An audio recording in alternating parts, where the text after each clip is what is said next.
It's the morning of May 13th, 2017. Calvin Castine inside a crowded basement here, I guess it's called, of the former Plattsburgh Air Force Base old gymnasium. And it's now the Crate Recreation Center, I believe it's called. And I've never seen the parking lot quite as full as it is this morning, as we get set for the May 13th North Country Honor Flight, sending World War II veterans and Korean War veterans to the memorials in Washington, D.C. A free trip for these worthy veterans. This is the first of 5 flights that will be taken off this year. And there's Floyd Bursey, anxious to go. And these veterans, and here's some of the veterans, these folks have gone on flights in the past, and they're always here to recognize and honor the ones who are going on the latest flights. Always a lot of familiar faces. They've even got a bus driver all the way from Washington, D.C. here to go along. We interviewed her yesterday in Hogansburg. These folks will have a little ceremony here. They're coming in from throughout the North Country. The ones from further than 50 miles away spent the night at I believe it's the Econo Lodge, who provides the place to spend the evening.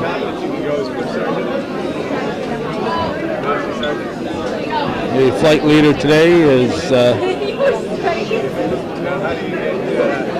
over that away.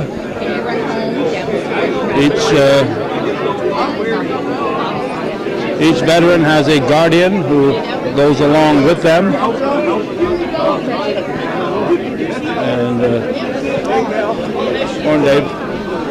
and is there to assist them on this very busy, event-filled day. When we leave here, we'll be going to the Plattsburgh International Airport. There'll be a little entourage, a little escort when they leave here. And we hope to capture as much of this as we possibly can. So this gives you an idea of who is here at the moment. If we can find somebody in charge who is not overwhelmed with things to do, we'll try to talk with them.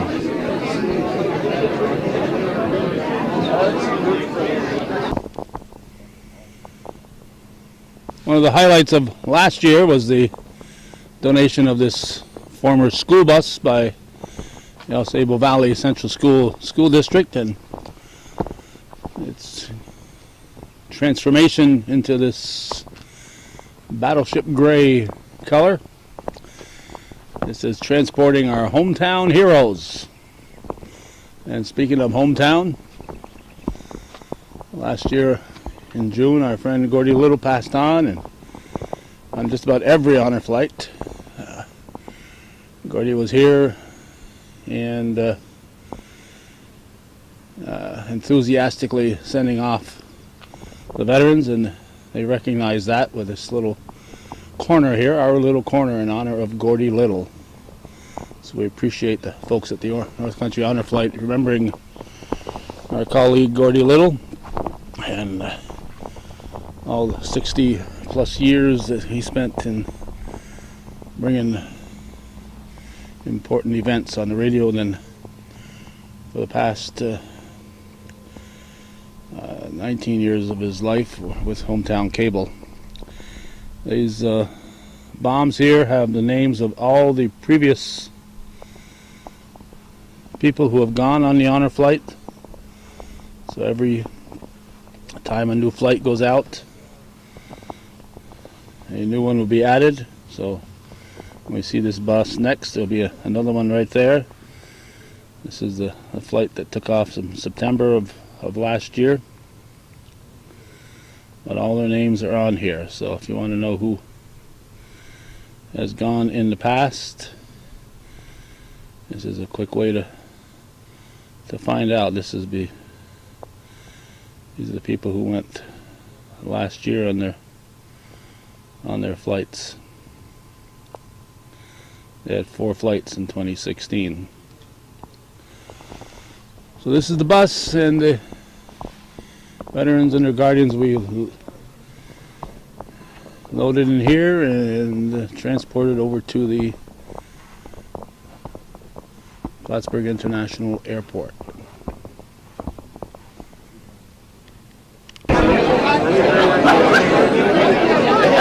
Just in case we're not able to get a good view of these guys in the near future, we'll take a look at them here. They will be called out individually.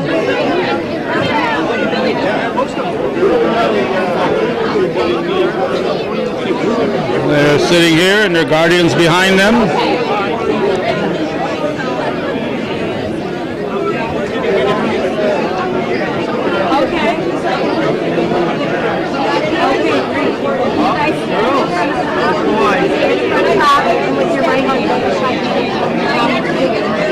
A lot of smiling faces here, and justifiably so.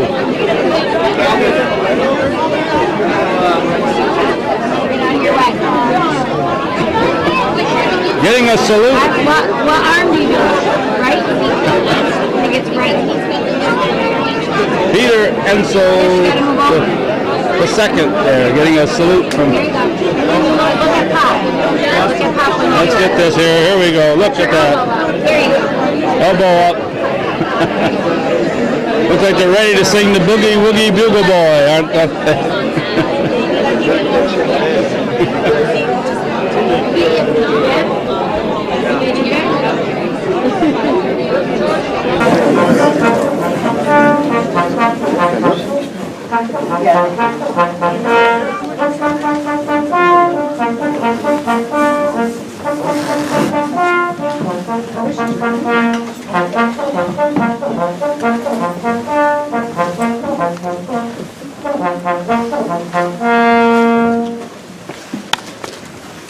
Good morning, everyone. Welcome to Honor Flight number 18.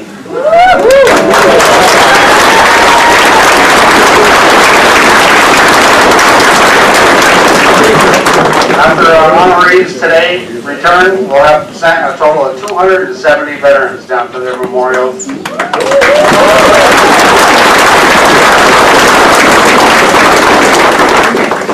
We had one little setback. Mr. Earl Morse, the founder and originator of Honor Flight, was supposed to be here today. He sends his deepest apologies that he had to back out. His brother came ill. He had an operation to remove a lung and got infected. And Earl's on his way to Ohio instead to be with his brother. So he sends his deepest apologies, and nobody feels worse than Earl for not being here. So he also guaranteed us he'd be back as soon as possible. So possibly on the June 17th flight, he'll be here. To our honorees today, you're now part of the Honor Flight family. We here at Honor Flight, the volunteers, the veterans, everybody involved, everybody you see in this room is one huge family. Could I get all of our past veterans to please stand up?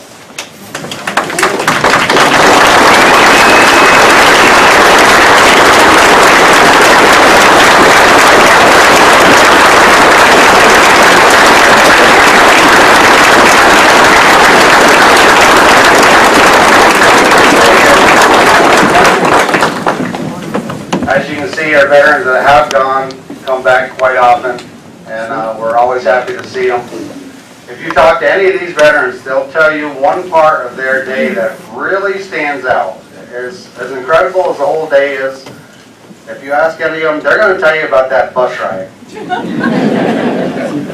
That bus leaves WWII, and of course we got a police escort that heads them down there, but that young lady driving that bus does some amazing things. Sometimes we think she's a magician, but she's an amazing part of our day, and she is also part of our family.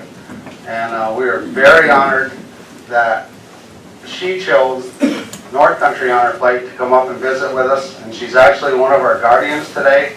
So Miss Gina Ricketts, could you stand up, please?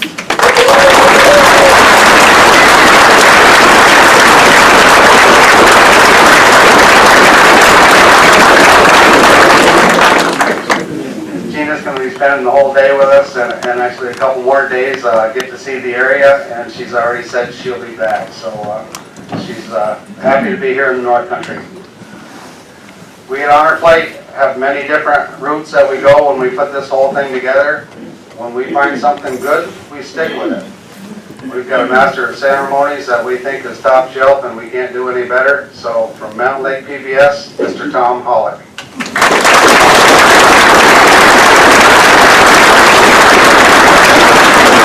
Good morning. What a fantastic turnout. Welcome. We're going to start things off with Emily Turner, who is going to sing the national anthem, and then please remain standing for the Pledge of Allegiance. You will.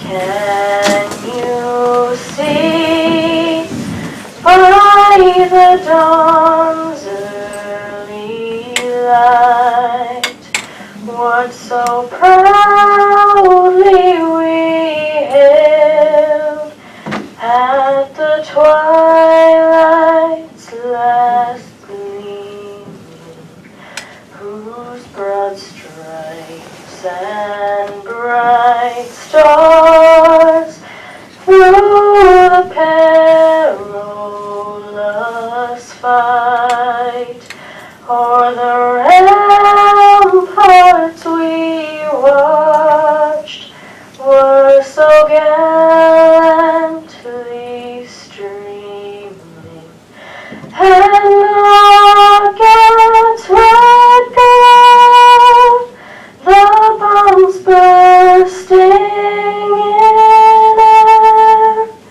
gave proof through the night that our flag was still there. Oh, say does that star-spangled banner yet wave o'er the land of the free and the home of the brave?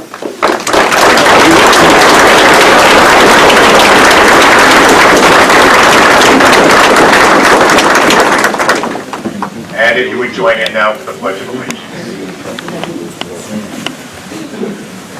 I pledge allegiance to the flag of the United States of America and to the republic for which it stands, one nation, under God, indivisible, with liberty and justice for all. Thank you. You may be seated. To start things off this morning, it's my pleasure to welcome the mayor of the city of Plattsburgh, Colin Reed. Colin is serving his first term as mayor. He is a former county legislator and former dean of the School of Economics and Finance at SUNY Plattsburgh. He is also a business owner, running a vineyard and winery in Moores and a retail wine shop in Plattsburgh. And his shop, as many of us know, also serves as a meeting place and community center in the heart of the downtown. Please join me in welcoming Mayor Colin Reed.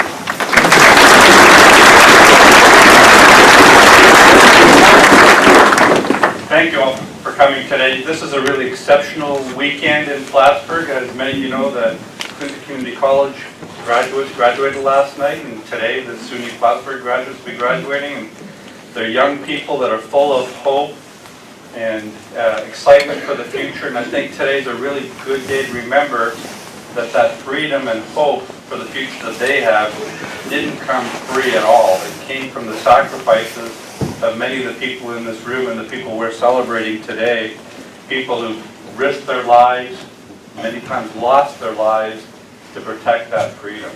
So we can't do enough about this generation. You know, you've heard them being called the best generation. We can't do enough for them. I'm so glad that they have this day to go and enjoy and to understand a little bit more of the history that they've helped create. So thank you. I hope you all have a wonderful next few days. Thank you all for everything you do, and thank all the veterans in the room. Thank you very much.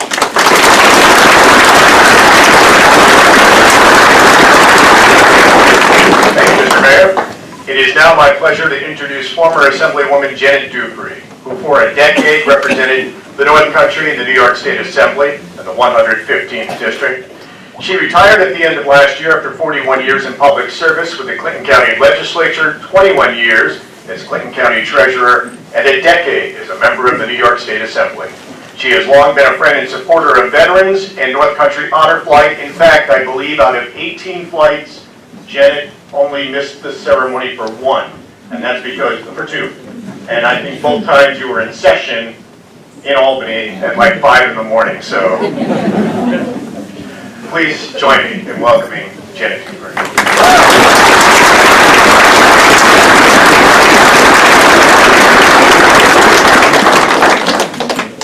Thank you. Barry handed me this jacket this morning, and now I feel it's official, so what an honor. It's great to see so many of you who have been on the flights before. You know, I come because I respect what you do. I really come for the hugs. You guys are great, I'll tell you. I'm delighted to be here. I think that many of you know that I had the opportunity, I retired in December, a tough decision, but I've said one of the things that I'm going to continue with for as long as I can is Honor Flight, because there's nothing more special. And I think the proof of that came to me as I had a couple of thank you receptions in December. And I mean, let's face it, I don't need another 100 bottles of wine. So I asked instead for donations to Honor Flight, and my friends and acquaintances who showed up at the reception here in Plattsburgh and in Malone donated over $5,300 to help Honor Flight.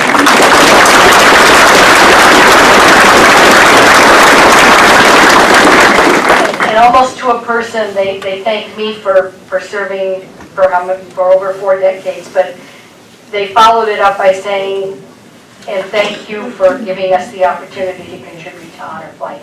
And if that isn't a statement about how this North Country feels and the respect they have for all of you who have served, and I wish each of our veterans here today who are going to DC to have as great a time as all of you did. Look forward to talking to you after you come back. I'm as always, I am so honored to be here to be able to greet you this morning. Have a great day.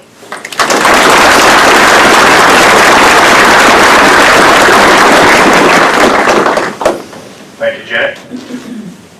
I'd like to now welcome Assemblyman Billy Jones. Billy was elected to the New York State Legislature this past November to represent the 115th District. That covers Clinton and Franklin counties and 4 towns in St. Lawrence County. Prior to being an assemblyman, Billy was a corrections officer for more than 20 years and also ran his family's dairy farm. He also served as mayor of the village of Chateauguay, Franklin County legislator, and chairman of the Franklin County Legislature. The assemblyman serves on the Agriculture, Aging, Economic Development, Small Business, and Tourism Committees, and was recently appointed chairman of the Agriculture, Economic Development, and Farmland Preservation Subcommittee. Please join me in welcoming Billy Jones.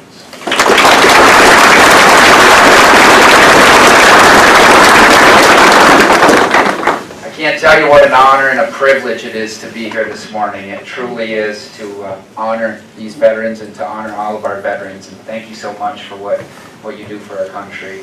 So today we gather to send off 15 of our finest Americans. These outstanding citizens have performed the highest honor of service, and to them we owe our freedom as Americans. 75 years ago, when the Great War called these men and women to serve, and 10 years later when they were called again to Korea, they did so selflessly and willingly without any thought of themselves. Their only thought was to defend their country. They came home quietly and largely unrecognized or rewarded. So I am proud that we can stand here today to give them the honor and recognition they so rightly deserve. I also want to acknowledge the efforts of a special man who is unable to join us today. Whereas without him, this very special occasion would not be possible. Because of the tireless efforts of Mr. Earl Morse, more than 135 honor flight operations exist nationwide. It is because of his efforts and the efforts of many of our local volunteers and veterans that this is possible. And hundreds of other flights for the North Country Honor Flight have been able to serve. More than 250 veterans have been able to view the memorials that honor their fallen brothers and sisters. It is their right to be able to view these monuments, as it is because of their hard-fought sacrifices that they exist. Our debt to the heroic men and valiant women in the service of our country can never be repaid. They have earned our undying gratitude. America will never forget their sacrifices. The honor flight exists to uphold these monumental words of Harry Truman. And I am honored to be here today to celebrate your sacrifice to our country. Thank you so much. It is truly an honor to be here among you. Safe travels and God bless. In the words of one of our honored veterans that are flying today, let's get this thing on.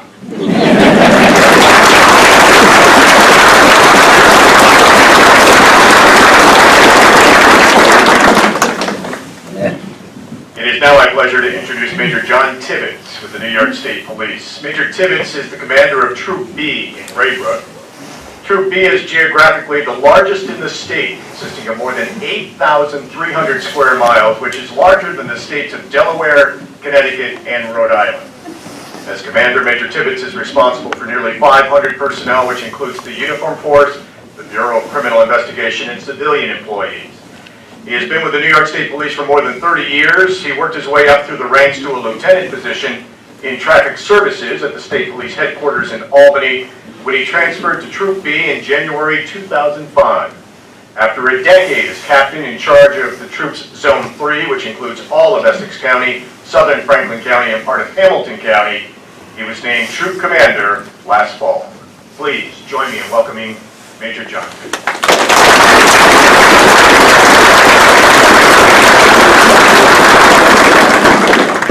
Good morning. Everybody good? Ready for the trip? Some 3 years ago, Harry Treadway was with the CDMA, had reached out to me, and we've been involved in a couple of things, and he mentioned me about getting involved in honor flight. And I got involved at a level where I was escorting our veterans with my motorcycle, which is actually the place I'd always rather be, is on the back of my bike. But when Barry called me and asked me to speak, I wasn't really sure what I was going to speak about. And I do a lot of public speaking, and I speak about a lot of things. And I got thinking about honor flight, and I got thinking about the gentleman behind me, and I realized that over the course of my life, whether I knew it or not, myself, my family, my friends, we were honoring veterans. As a young boy in the city of Albany, I can remember going to parades and seeing the vets march by. I vividly remember seeing a lady go by in an open-top car, a convertible, and on the side of the car it said, "A veteran of Vicksburg." When I grew up, we still had Civil War vets. I had World War I vets in my family. My family was very engaged in World War II, probably in some of the same theaters that you gentlemen and ladies were. As a young man, I remember the teenagers and the older, as I call them, kids, in my neighborhood going off to war in a place called Vietnam. And over time, I developed an appreciation for what they did. My father was a Cold War vet in the Air Force. My grandfather and my great uncle fought in the European theater, and they were quiet heroes. They were consummate professionals. They didn't come out and tell us stories, but as kids we would listen, and we'd listen to the interaction. My favorite story is my grandfather and my great uncle telling each other a story about how they were in Germany and they had managed to scrounge a bottle of scotch. How they did that, I don't know. But during the course of their interaction in Germany, apparently the Allies decided it was time to bomb the particular areas where they were. And the story goes is that the bottle of scotch broke, and they were both on their hands and knees trying to sip the scotch out. But it went further than that, and I would listen to my grandfather, I would listen to my great uncle, I would listen to my uncle who was at Pacific Theater, and they never gave us the whole story. They never shared with us everything that they did and everything that went on. And as I grew older, I learned to appreciate those stories, and I realized that those stories had to be told again. They had to be passed on to my kids. So the little things that we see in life, the little things that we gather from our vets, the small stories, the snippets, they all come together, and when they do, we get a memorial like we've got in Washington. We can only appreciate and honor what they've done and realize that it's the foundation upon what we've built this country. The foundation of what we've built, this community. Look at this turnout.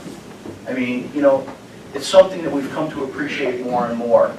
And the more we can get people into honor flight, the more we can make this something that we have to be proud of, something that we can bring 18th flight. Let's do 36, let's do 18 more, all right? And then let's do 18 after that. Let's just keep this going. And make sure that everybody remembers the sacrifice and the service of these folks behind me.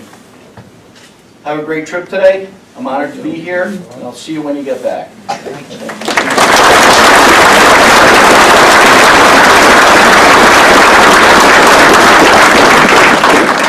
Now please join me in welcoming Essex County Sheriff Richard Cuddy.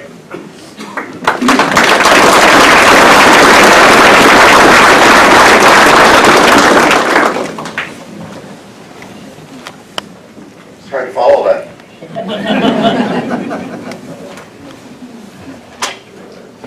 And I used to be able to stand up here and give you this whole thing from memory, but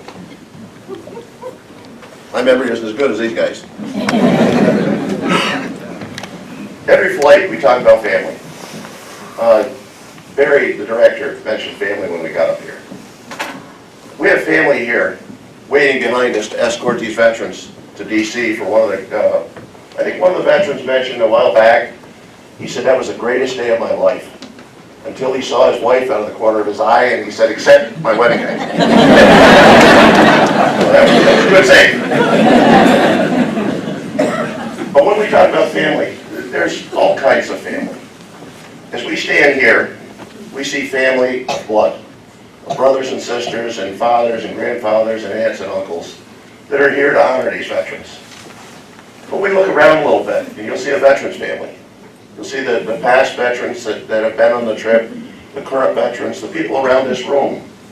And veterans know veterans. They share a common bond. Maybe not the same theater, maybe not the same branch of service, but there's a bond. There's another family here. The family of the motorcycle riders that turn out. They may be veterans, they may be riders, they may be whatever, but they share a common bond of being here to honor these veterans and to escort them on their journey. We have the motorcycles. We also have the public service family. When you wear the uniform of a police officer, it doesn't matter if it's the state police, the local police, the sheriff's office, the NCON, ICE, whatever. You are a public service family. Recognize and honor each other. But here today, the most important family is the Honor Flight family. We have a group of volunteers from all over whose only common bond is the fact that we want to be here and we want to make sure that these guys and women get the honors that they so deserve and probably missed on returning. Many of these veterans, I've done 3 trips myself, I've talked to veterans, and I escorted a naval veteran by the name of Bob Stoneberger, who's no longer with us. I overheard him talking to another veteran. And he said, when I came back from the war, he said, I put everything I had in a box, and I put it in the closet. Memories included. And he said, they want me to bring that out now, but he said, I'm still not ready. This was 70 years later. He said, I'm still not ready. As with any family, we mourn for those we lose. In the past year, we have lost losses. We mourn the loss of Richard May, Charles Fillion, Bob Stoneberger, Napoleon Light, and Albert Stone. At the current time, the estimates are that we're losing over 1,100 World War II veterans a day. Honor Flight is here to honor those veterans. What we need is we need you who know your community, who know your veterans. Step up, give us a name, talk to that veteran, go on our website, find them, help us to help them to get to their memorials. We want them to get down there and enjoy the same experience these guys and ladies have. Give us those names, let us give them the chance. Thank you.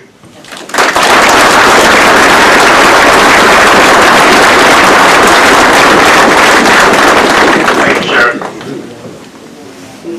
At this point, I would now like to introduce Flight Leader Cynthia Nadeau for the introduction of our veterans as they receive their travel orders.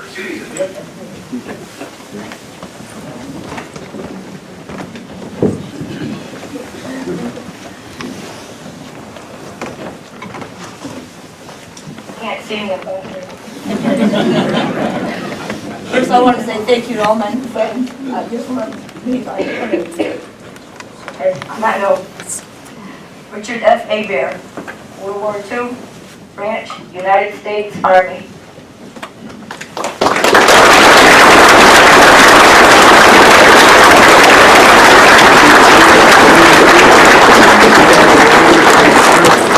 Great day. Okay, thank you for serving.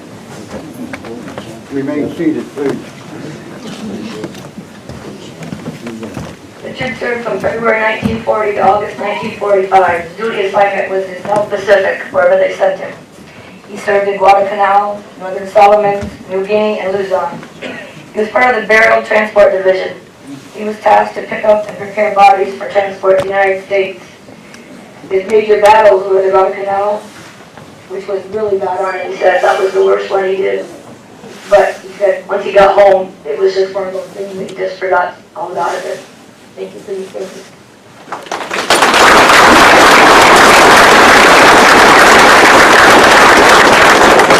I wanted a lady, and I got one. Joyce Teresa Aldridge, War, Korea, Branch, U.S. Air Force.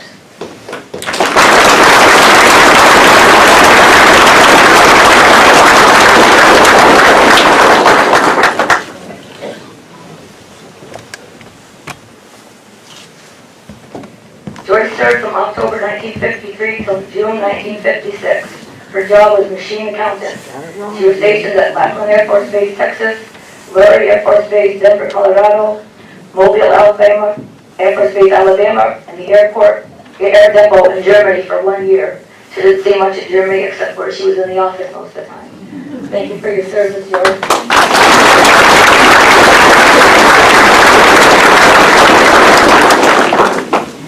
Edward Walter Bison, United States Air Force.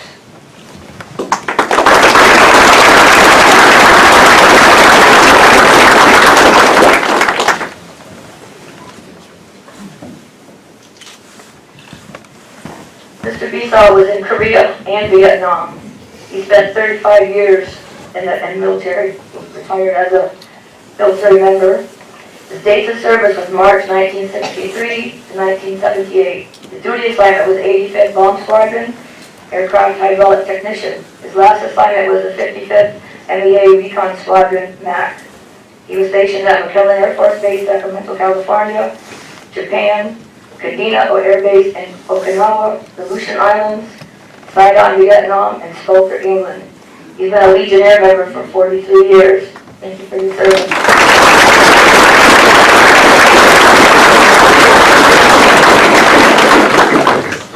Floyd R. Bursey, Branch, United States Army.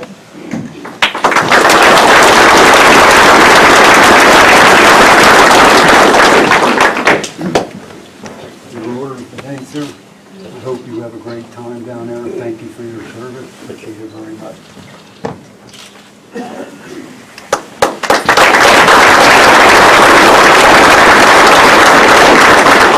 Mr. Bursey served in Korea. His dates of service was November 1956 to November 1958. His duty flight was the 48th Infantry APO 39. He served at Fort Dix, New Jersey, Fort Hood, Texas. He served also in Germany. He decided to get out because he was released and could go home. So he went home and got married, had a child, but the Army didn't want him to be there. They called him back up and said, "You've had enough fun, come back into work." Come back into our duty on October 1961, where he served until 1962. The duty assignment was the USA Personnel Center, 920 Transportation Company, Fort Dix, New Jersey. He was also in a reserve unit. This was the instructor he told me. No one was around, but he had the commander's Jeep and the commander's hat, because sometimes he drove for him. Him and a couple buddies decided to go for a ride. His hat was in the Jeep, he put it on. He said the best part was driving to the base and everybody would salute him as he went by.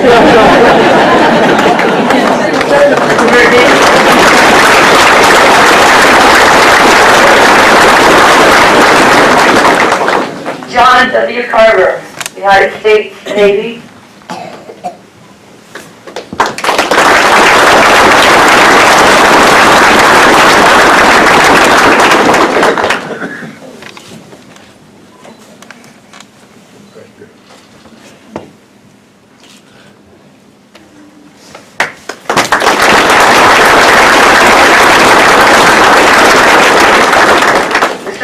Mr. Carver was in World War II and Korea. His unit was an auto mechanic. His dates of service, December 1945 to March 1946. No ship was ever assigned because they never could find him. He was everywhere. He served at the U.S. Naval Training Center. He was near the USS Sampson, New York, but he just stayed ashore. He was drafted back into active duty. He's now in the United States Army.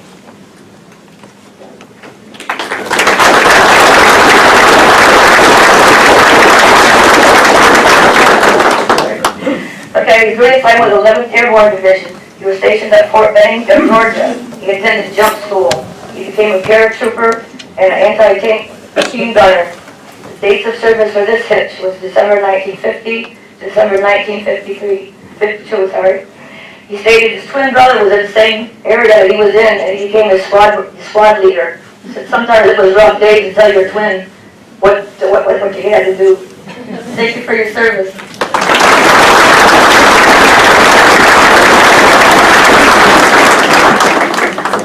Peter J. Ensel, United States Navy.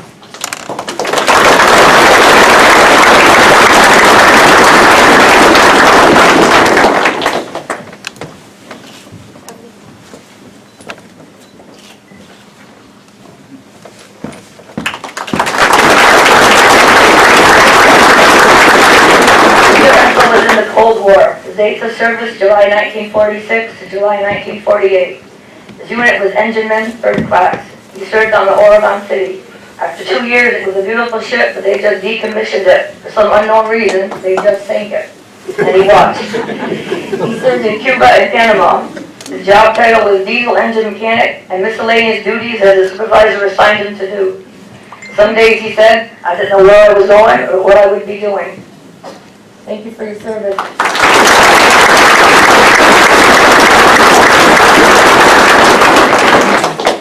Hubert Jock, U.S. Army, United States Army, sorry.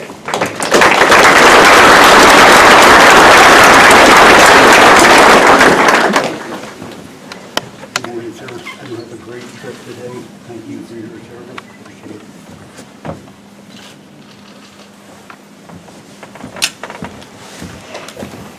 He was in World War II. He was in the 99th Regiment, Delta Base, Germany.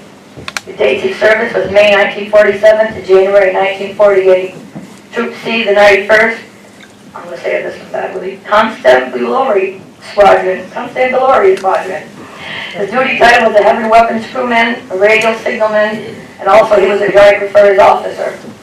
He also would take the Jeep for a joyride now and again. His battles were the European theater. Thank you for your service.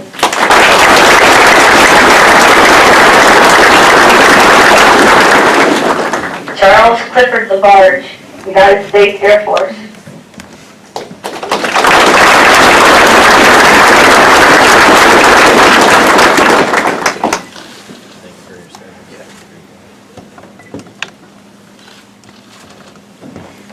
an aircraft engine mechanic for the 508th Air Refueling Squadron based out of Okinawa. Charlie followed his two brothers, Louis and Bernard, into the Korean War. Charlie was proud to be the youngest in his recruiting class since he joined at 17. Then he found out some kid lied about his age, that he was only 16. Thank you for your service, Charlie.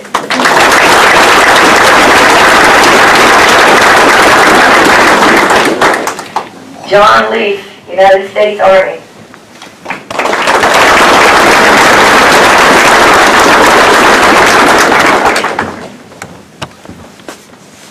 Aaron, you have a good trip today. Enjoy yourself. Thank you for your service.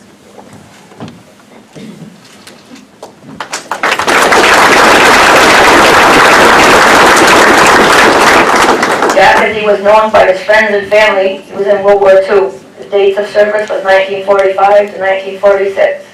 His duty assignment, he said he was just a grunt. He did everything, went everywhere, and never knew what was going to happen the next day. His unit was the 611 OM Graves Registration Company. So we have a couple grave diggers up here, so if anybody needs to know what's going on, I got two of them. He prepared bodies to be shipped back to France or the U.S., and he was part of the prisoner exchange program. His duty assignment was truck driver light number 345, a rifle marksman, and a structural steel worker. This is where it gets good. He worked on every Liberty ship they built over there, and then brought each one out to be launched to make sure it wouldn't sink for his fellow guys and gals. No, he even helped build the Liberty ship he came home on, so coming home was the best day of his life, and he knew he was going to be safe because he built it.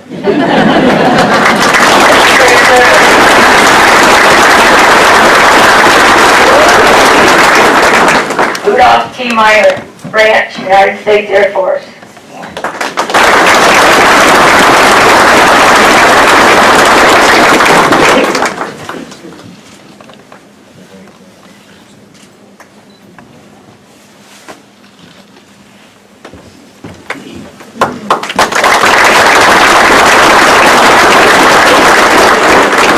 He was in the Korean War. His dates of service, February 1953 to February 1957. His units were 370th A&E Maintenance Squadron, 512 Bombardment Squadron, 33rd Field Maintenance Squadron. His job title was Guard Patrolman Basic, Vehicle Repairman, and Electrician. His duty assignment was supposed to be the power plant operator and ground power due line, but sometimes he didn't get there. He spent 13 months on Resolution Island, 15 months at Barksdale Air Force Base, and Otis Air Force Base, Massachusetts. Thank you for your service, Bruce.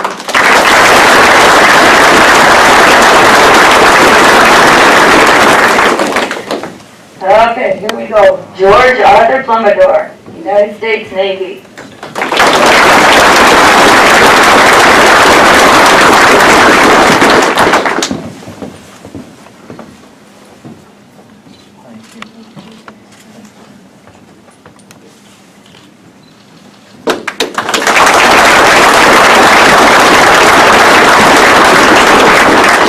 As his friends call him, he was in World War II. Dates of service, 1943 to 1946. His unit was the VB-92. His job title was Aviation Radio Man, second class. His assignment was a hell driver gunner. He was a tail gunner on a two-man plane. The tail number was 208B2C. In fact, his original plane is hanging in the Virginia Aviation Museum. And it's right there on the ceiling, and you had the opportunity to go and see it, and you sit near it. They wouldn't let him touch it, but they let him stand by it. And they also know him. He served on Island Saipan. He was on the USS Hancock. A big mistake, he said. They put me on it, took me right off of it before I could get comfortable. He was on the USS Lexington, Tokyo Bay, and the Corpus Christi. Thank you for your service.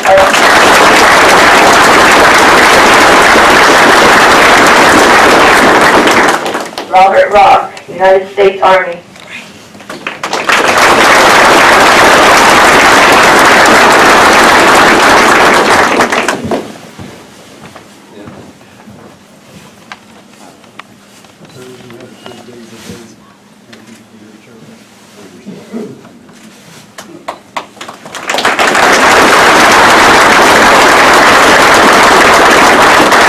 Bob served in the Korean War from December 1948 to 1952.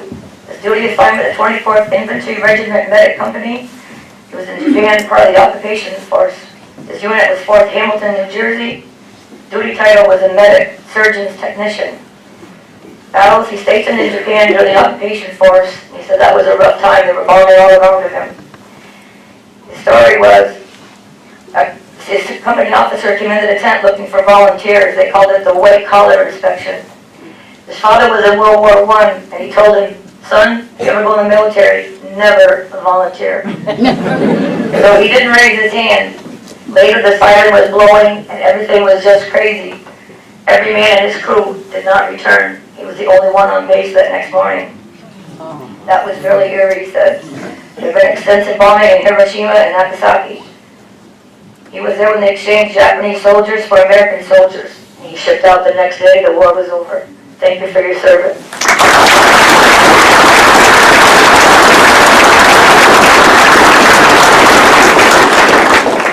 Richard Roy, United States Army RA AMEDS. He's transferred into U.S. Army Reserves.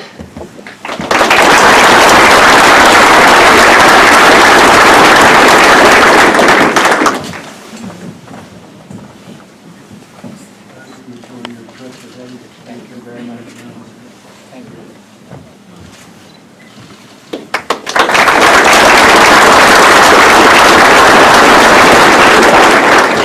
Dick was in Korean War. His branch was the U.S. Army RA AMEDS. Dates of service, August 1954 to July 1957. He served overseas for a year and a half. His unit was the 111th Airborne Division, and he jumped out of perfectly good airplanes, and no one has any understanding why he did that. His assignment was a medic ambulance driver during the Korean conflict. The job title was a medical administration man. He served at Fort Williams, Maine, Fort Hamilton, New York, United States Army Reserve, Maine Military District. Thank you for your service, Dick.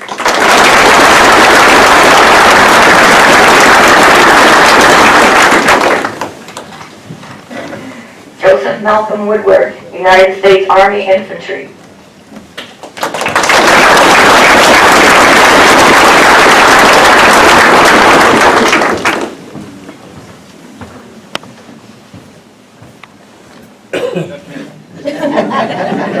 I'm sorry. Thank you very much. Thank you very much.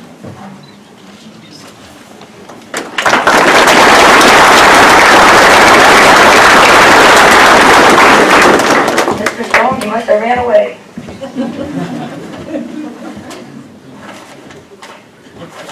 Now, I can ad-lib his because he's got quite a story. He was in the United States Navy.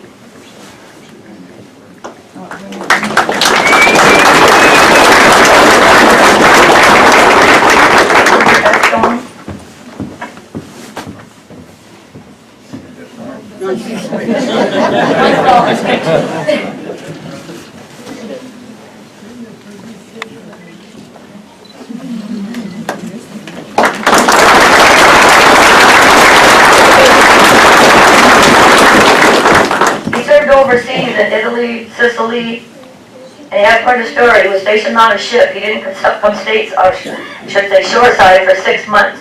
His commanding officer gave everybody shore duty. They said go home and have a leave, have a good time, dance a little bit, maybe meet a couple women. So he did. Him and his buddies ended up on the beach. They wanted to go skinny dipping. I'm not going to tell you how he came home. But he'll tell you that story himself. It was quite a story. He also served in many battles overseas. For him, I thank him for his service also.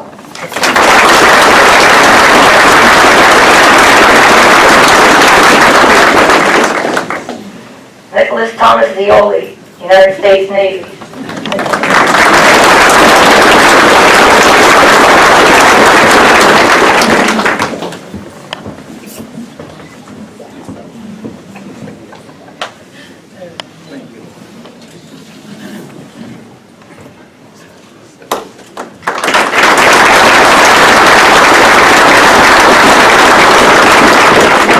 World War II, dates of service, December November 1942, January 1946. Stationed at New Haven, Connecticut, HTS Newport, Rhode Island, served the Pacific, USS Boston, Lido Beach, carrying 1,400 men and women sailors, which was later turned into a submarine somehow. His job title was radar IT. It was the best job he ever had. It was at 13 major engagements, including Iwo Jima, Marcus, Wade, Guam. He said his CEO, Captain Carson, was the best man he ever had. He also, after he retired, he went to work as an athletics director. He was so loved by that school in Wilton, Connecticut. They named the athletics director building after him. It's now called Zioli Fieldhouse in his honor.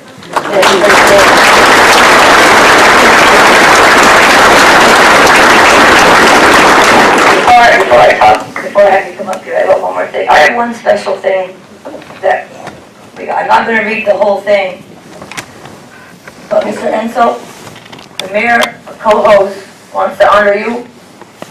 I'll just read it. Whereas Peter Ensel moved to Co-host in 1936, where he lived for 81 years. Peter graduated from Co-host High School in 1946 and enlisted in the United States Navy just 3 days later.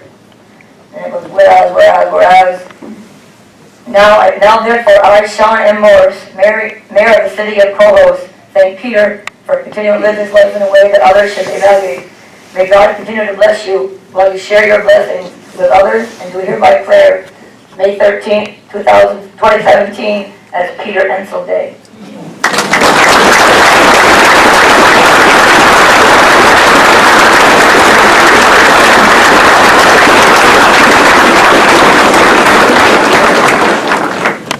I have one final thing. Mr. Zioli, who likes to talk a lot, wants to come and say a few words to you, so please.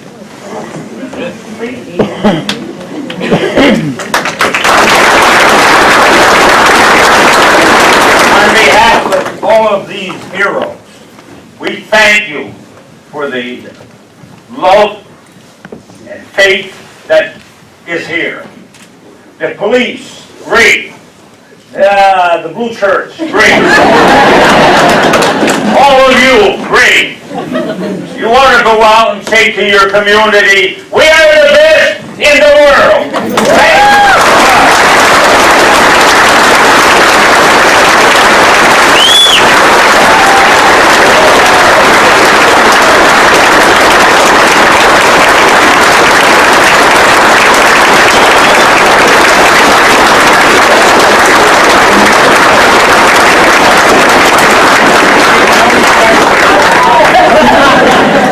Thank you.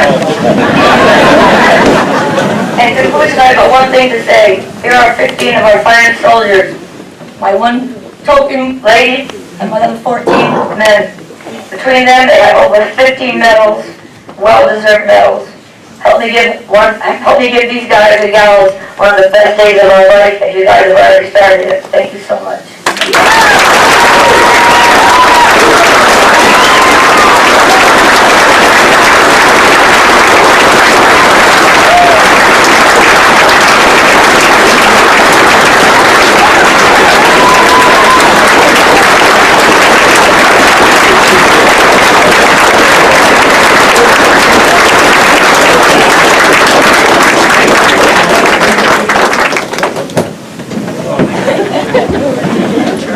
Thank you, Cynthia.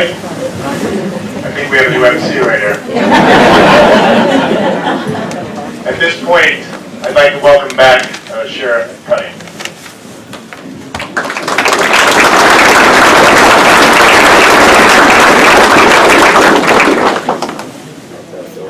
As with any military ceremony, we always have military honors. We would very much like to show our appreciation to American Legion Post 20 for performing the military honors today. A rifle salute and taps. Would you all please rise? Military members and those in uniform may do a hand salute. The rest, please hand over your heart. Post 20.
ceremony. Thank you.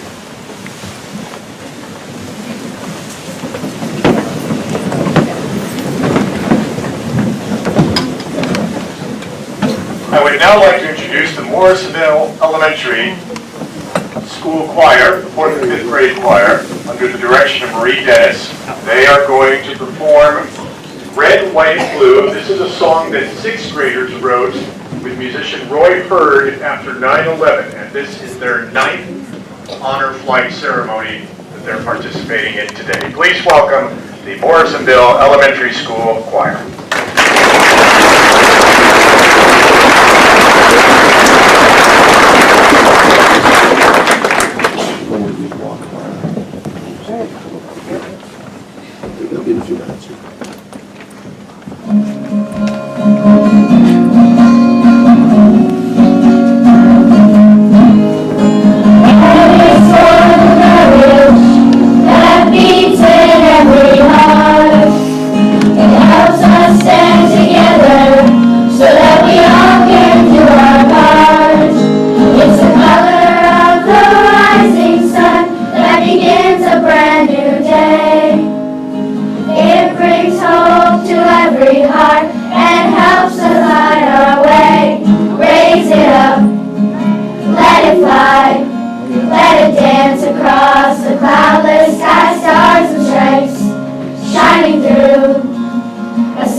Once said, no person was ever honored for what he received. Honor has been the reward for what he gave. Let's pray. Heavenly Father, thank you for this wonderful day. Thank you for the freedom to assemble together here today to honor our war veterans. Thank you for the protection and long life you have given to these. You surely are a God of mercy and of love. In the book of Samuel, chapter 22, we're told, "The Lord is my rock and my fortress and my deliverer, the God of my strength in whom I will trust, my shield and the horn of my salvation, my stronghold and my refuge, my Savior. You save me from violence. I will call upon the name of the Lord, who is worthy to be praised. So shall I be saved from my enemies. I pray blessings on everyone who came here today. Bless each North Country Honor Flight veteran, member, and staff as they spend this day organizing and traveling to Washington, D.C. Let everyone on this flight have a pleasant and joyful trip with great memories to bring back to family and friends. I pray for safety for each step of the flight and wisdom for the pilot and crew. Keep our fellow motorcyclists safe as they provide escort and give them safety riding home. Be with our public servants and give them your protection as they undertake this detail and continue their shifts throughout the weekend. I ask these things in Jesus' name. Amen.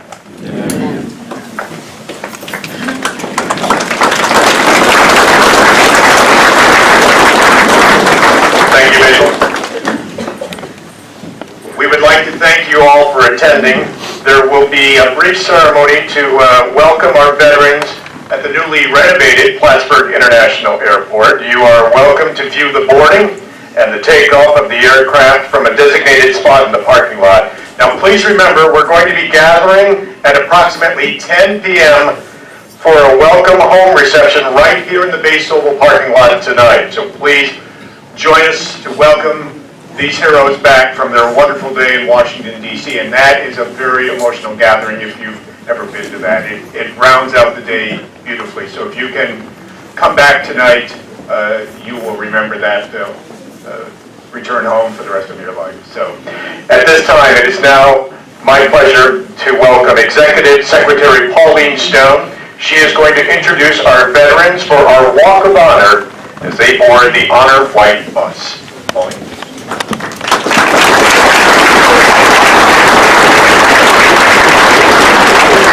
Just a little side note, to let you know how important these veterans are. When they get on the plane, as soon as the plane takes off from the runway, it becomes, the call number is Honor Flight 1. The airspace is cleared between here and Washington and back, even over New York City. All planes are cleared for our heroes.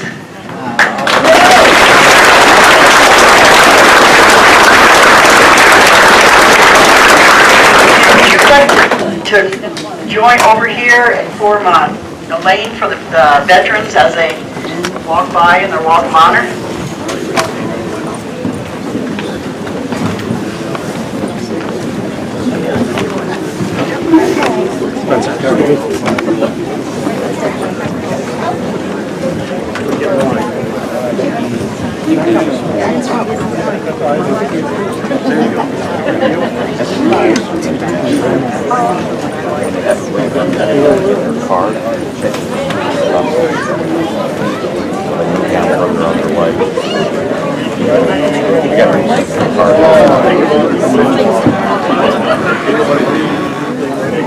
Okay, our first hero is Richard Hebert, United States Army.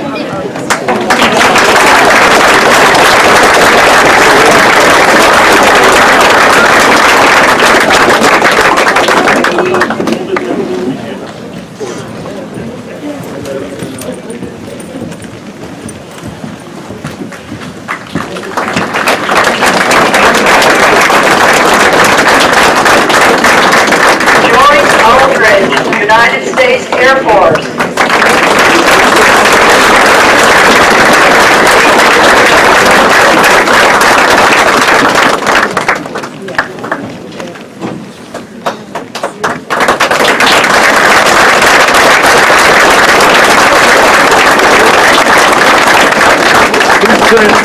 Ludwig Bisson, United States Air Force.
Peter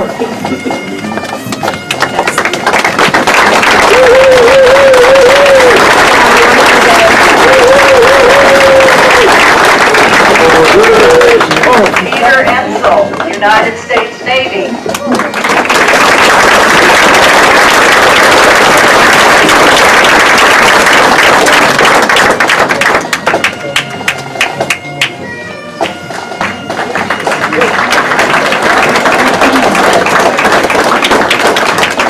Hubert Jock, United States Army.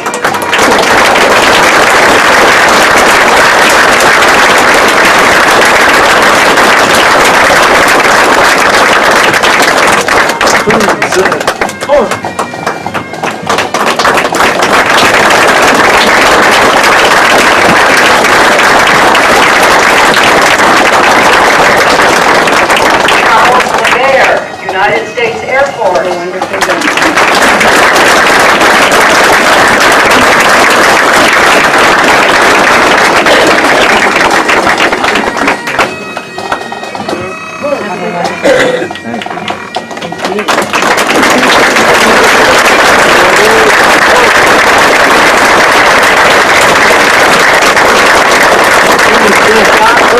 United States Army.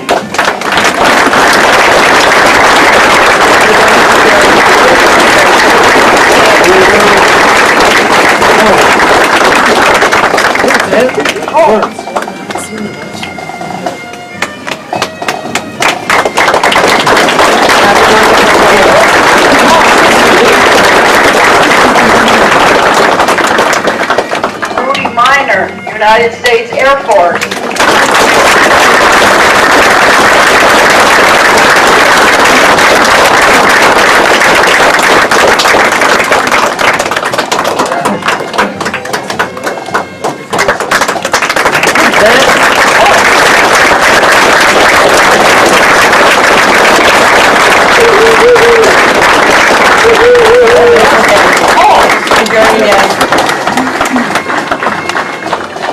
George Fumador, United States Navy.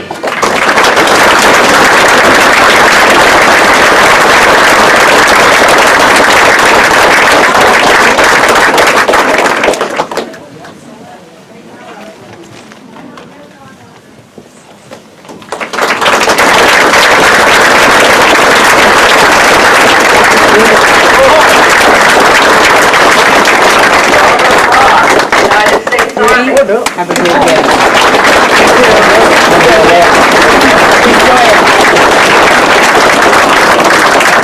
I'll be right there with you, don't you worry.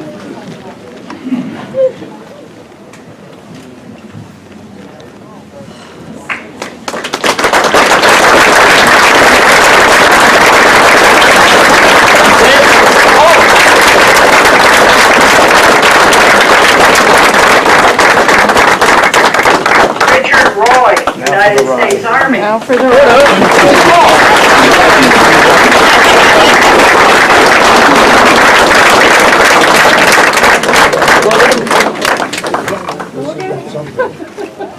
I don't want to get on the phone. I'll hold you back there. Stand back out there.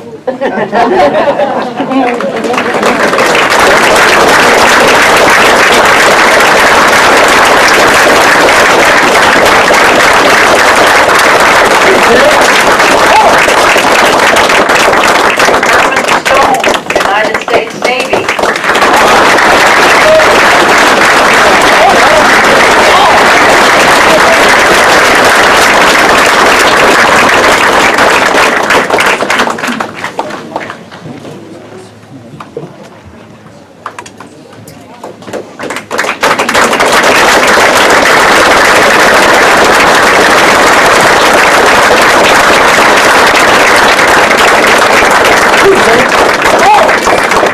Joseph Woodward, United States Army.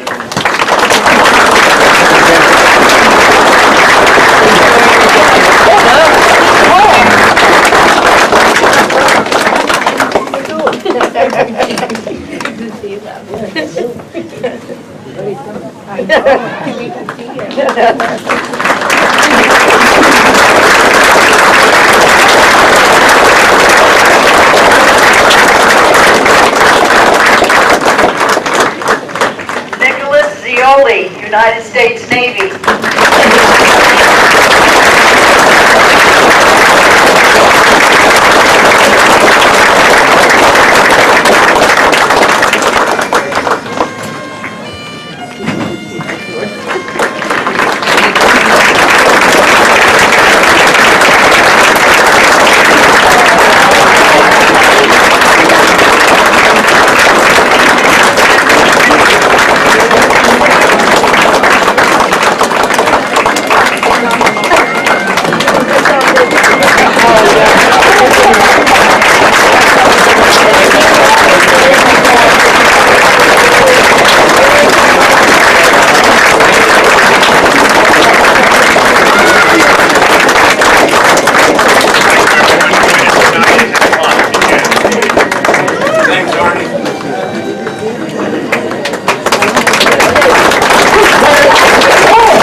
Behave yourself down there. I can't help it. I'm Italian. I know that. Thank you very much.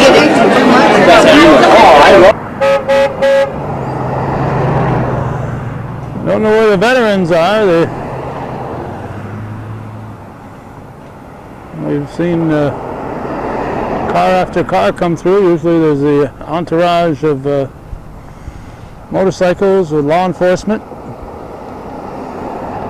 But and these people are usually behind them, but for some reason we've had about 40 cars go by before we put our camera on, and we still have no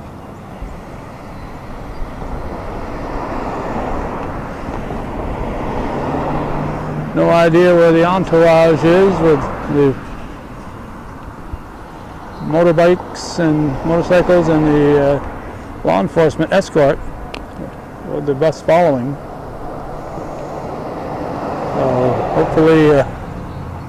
Hopefully the veterans will be here shortly. We have to get out of here and get a position at the airport.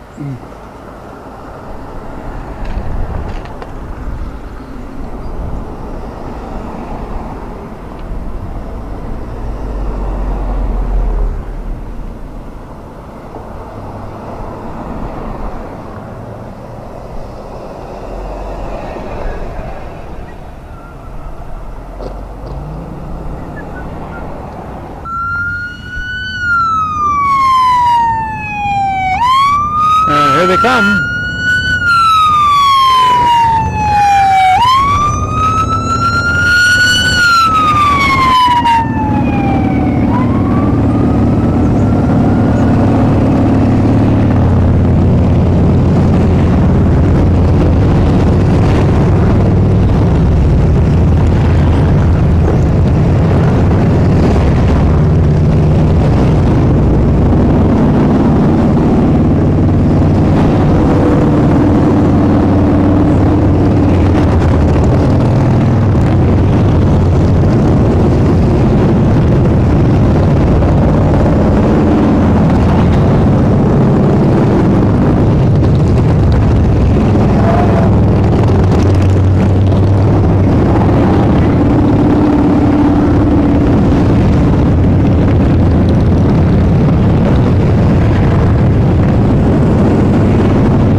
The bus driver from Washington, D.C.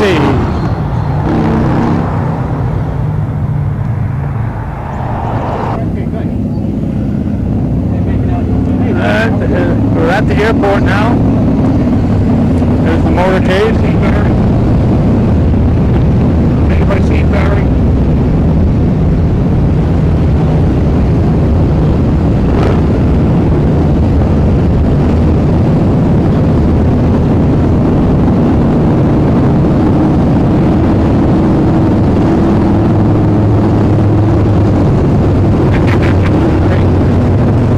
Hopefully our bus driver will understand where she's supposed to turn, because this is her first trip here. I think the Dan Barber is supposed to be on board with her. And I know Warren Martin is also on there, and they know the route. Knights of Columbus are here. The law enforcement is well represented. American Legion Post 912 is here. The honor flight chairperson, Barry Finnegan, is right behind us.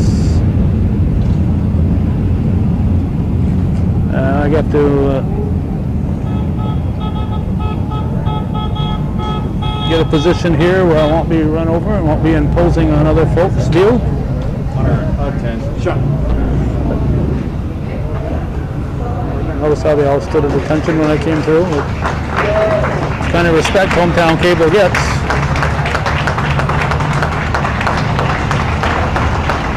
Oh, maybe it's for these guys.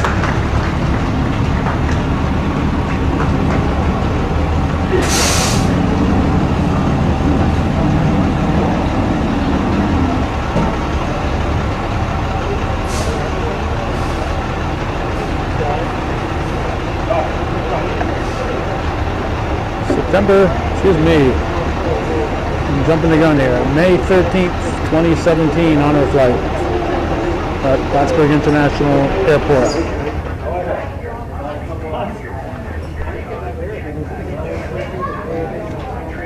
And the World War II and Korean veterans have arrived. And as we heard, there's a Cold War veteran. Some people actually served between the World War II and the Korean War.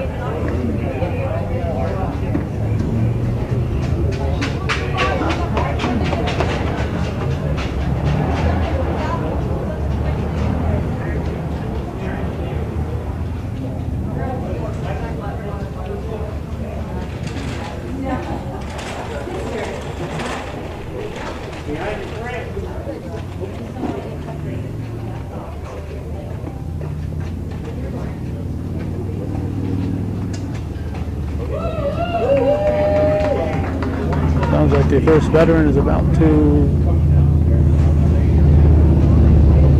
come out. All those cars that we saw rushing out, and all the ones we saw that left before we put our camera on, that you and watching the video didn't get to see, but all those folks have, most of those folks have come here and gathered here to show their respect and honor to the May 13th honor flight.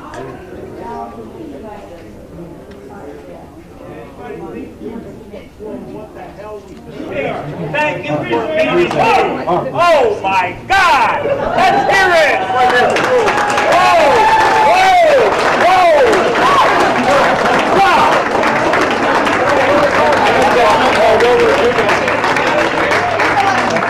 Great! You do this all for us. Hey! People, my bus driver, let's give a cheer for the whole group here. Hey! Thank you very much. Yeah, I love that.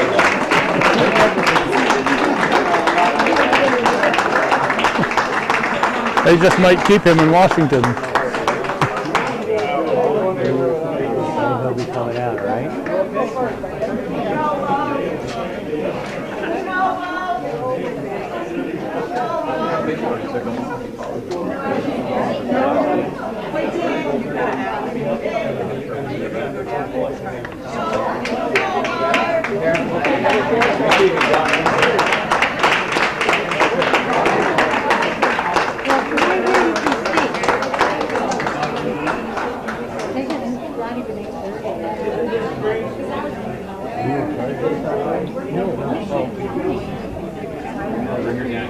Isn't this great?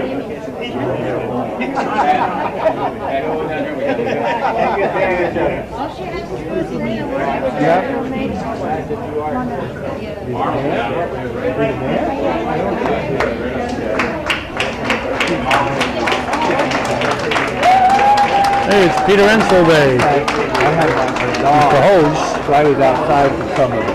Oh, okay.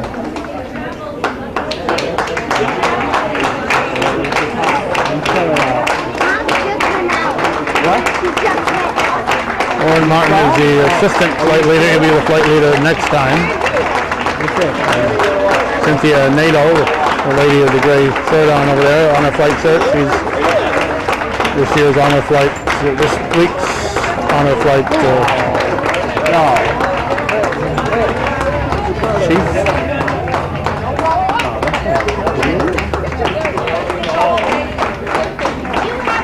She's the flight leader, Cynthia Nato. Martin, the assistant. That was Woody Woodward. We didn't get to hear his story, but I'm sure he's got an interesting one.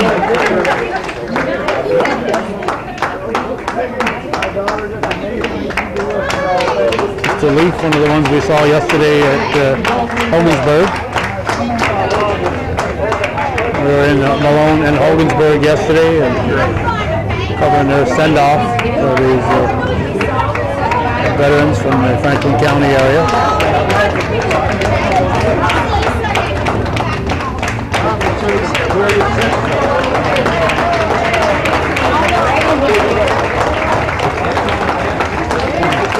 Jedi Mercy.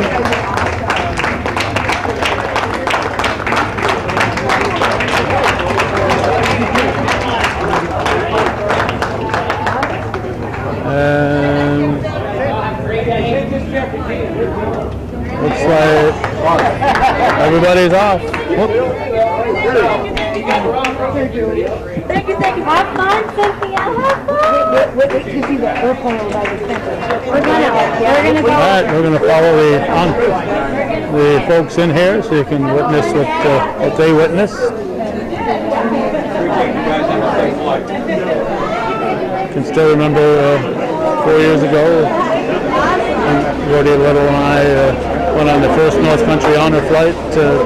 Thank you. I didn't go on it, but we went on the bus down to Albany. The first flight went out of Albany. And we were amazed that it greeted us at the airport. And we were also amazed at the bikers who drove down on a cold day all the way into here to Albany on their bikes on a very cold spring day.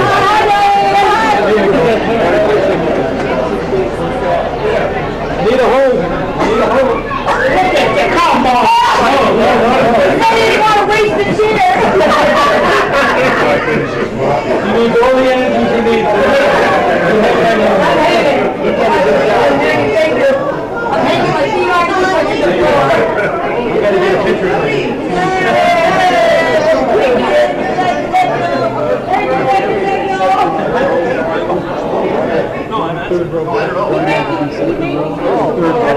First two rows.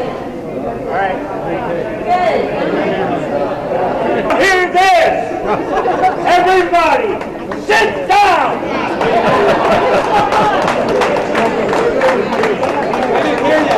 Cynthia was trying to get folks to sit, and we had a volunteer step up. George is going to say a few words here and give them their marching orders. I think Pop loves that you came up. And It did take a whole day. there will be have an official welcome to the airport. A recently renovated airport. Hometown Cable wasn't invited to the recent tour, so even though we covered this right from the before the groundbreaking, we weren't invited to the recent tour, so we can't give you an inside view of what it looks like here. Here we go. We're still missing one or two. We got one more veteran to come out. What do we need? We need a chair? We keep the camera rolling because we don't even know when they're going to start talking. There we go. Proclamation. Junior. You're showing that all right. I said that reading again. First two rows.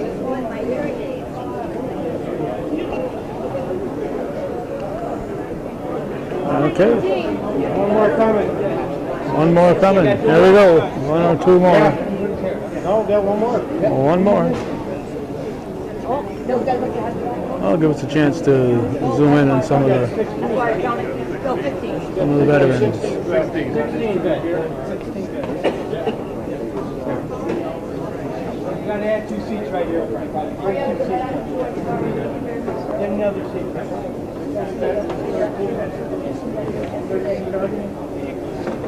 All right. All right.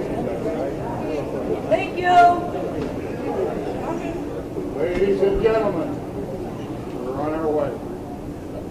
The only thing I can tell you is you're now going to experience something you've never experienced before in your life. Oh, hurry up and make it. Because of the situation, everybody is going up the light on the elevator behind us. The normal elevator goes at 5 miles an hour, this one goes at 0.5 miles.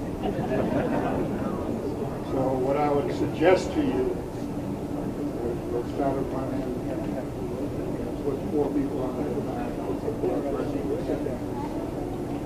start swapping out. I was just explaining that they'll be going on the elevator. Once we're here, we're going to take you up through TSA, and then you got to, again, hurry up and wait. You got to wait for the bird to get ready to go. Once you get on the bird, everything's going to go like hell, so don't worry. Enjoy your rest before we get there.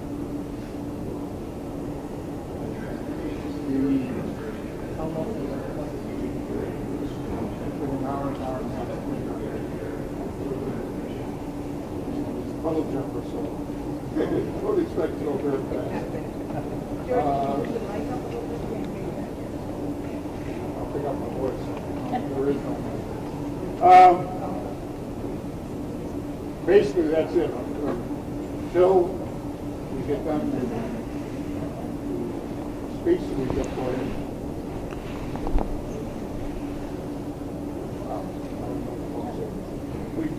I have somebody here would like to greet you, tell you a few things. Once he's done, we'll stop loading you out. When you get upstairs, there's coffee, donuts, juice. Enjoy yourself. After Colonel Craig is done, I will take over and start controlling the people. I'd like to introduce the airport manager. He wants to welcome you to his brand new airport, and I don't blame him because considering what we started out with 5 years ago, this is outstanding. He also has one lady saying, like us, he's retired, like me and like many of us, he's retired military, so that's why I'm seeing here. Chris.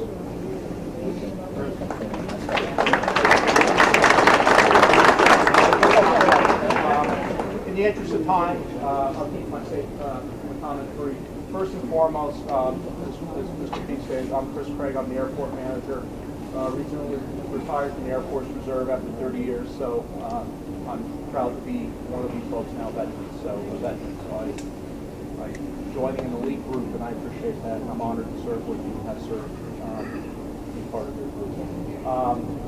On behalf of Clinton County, the county legislature, and the staff at Plattsburgh International Airport, I want to welcome all of you this morning. thank you for your service, first and foremost. Thank all of you that have shown your support in the honor flight over the years. Plattsburgh International Airport's been supporting, the honor flight since 2014. Airport staff, Transportation Security Administration employees, Penn Air, parking lot folks, and others. We consider this an honor to support these events. We take pride in getting folks down to Washington and back to see monuments and spend your day down there. And we think it's a great thing to be able to be part of, and we're truly honored. I'm not going to stand in the way of you getting up to the gate and on your way. I think it's 50 and cloudy in Washington today. I would say, enjoy it. It's your day. You've earned it. Have fun. And again, thanks again for your service. And have a good day. Thank you.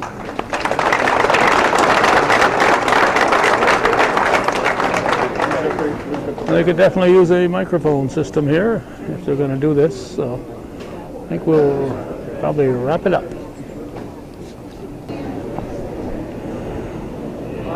So this will wrap it up. Hometown Cable's coverage of the May 13th, 2017 North Country Honor Flight, honoring veterans from World War II and the Korean War.